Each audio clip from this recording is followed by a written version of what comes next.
So, hi guys! Good morning, good afternoon, good evening. So, for this vlog, may vlog lamang po ako sa inyo. Lalo-lalo na po yung mga kapwa ko po OFW ngayon. So, alam nyo guys, problema nyo ba kung bakit nagda-dry ang inyong skin? Tapos, minsan, lalong-lalo na yung mga kapwa ko OFW. So, ngayon, taglamig na dito yung season sa ibang bansa. So, ang ating mga skin ay nagda-dry, lalo-lalo na sa ating mga lips, and then sa ating mga kamay, kasi ginagamit natin to sa araw-araw natin na paghahanap ng buhay, pera dito sa ibang bansa.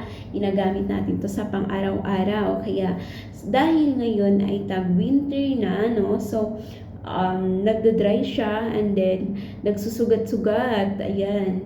Minsan na namangha na lang ako, nagsusugat na yung kamay ko. Ayun nga, nagsusugat-sugat ngayon eh. May mga sugat-sugat yung mga kamay ko. So, guys, alam niyo ba na ang ginagamit ko para mawala tong aking mga nagda-dry na mga skin, lalong-lalo na sa lips, lalong-lalo na sa kamay, and then sa aking mga paa, nagda-dry din po siya, no? So, binilhan po kami ng aming ama ng Vaseline, protectant, nahihirapan ako nito magsalita eh, protectant from dryness, ayan, Vaseline guys, ayan, ito po yung binili sa amin, so, maganda siya. Makakasave ka na ata siguro to eh. Kasi ang dala ko kasing mga Vaseline na ganito, maliliit lang eh. Dito binilhan ng pagdating namin dito. Yun ang kagandahan kasi pagdating namin dito, yung mga personal namin na panggamit ay binilhan kami.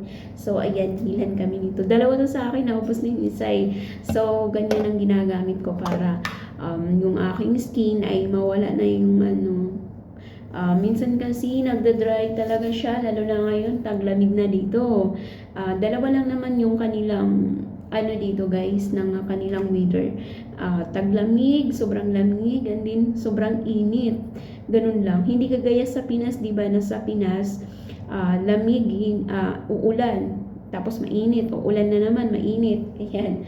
So, dito sa ibang bansa, dito sa abroad, ganun lang. Dalawa lang yung nila. Dalawa lang yung weather nila.